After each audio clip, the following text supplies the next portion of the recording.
20 команд выехали на биатлонную трассу в Покровске. Этим соревнованием там открыли спартакиаду, посвященную памяти почетного гражданина Хангаласского улуса, учителя учителей Дмитрия Дмитриевича Гуляева. С подробностями о соревнованиях Саргалана Ильина. Яркое солнце и спортивный азарт – именно то, что дает человеку чувствовать себя счастливым и здоровым. Именно это ощущение дают спортивные состязания на свежем воздухе. Порядка 20 команд приняло участие в биатлоне, проводимом в рамках спартакиады памяти Дмитрия Гуляева. В спартакиаде, организованной памяти Дмитрия Гуляева, участвует порядка 20 команд.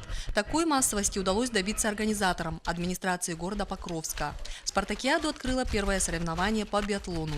Дмитрий Дмитриевич – почетный гражданин Улуса, учитель учителей. Его помнят и любят многие покровчане. В день открытия спартакиады семья спортсмена пришла поблагодарить организаторов и пожелать удачи в соревнованиях. Я очень рад, что собралось очень много народу.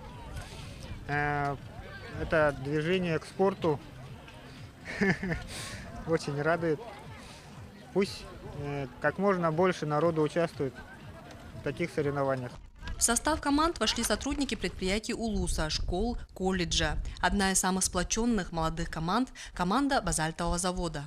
Нас в команде 8 человек, 4 девушки и 4 парня.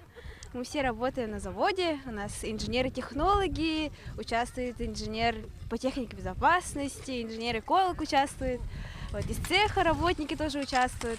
Спартакиада пройдет несколько этапов и продлится до июня. В биатлоне победу одержала объединенная команда МЧС и службы занятости. Саргалана Ильина, Федор Тарасов, НВК Саха, Хангаласский улус.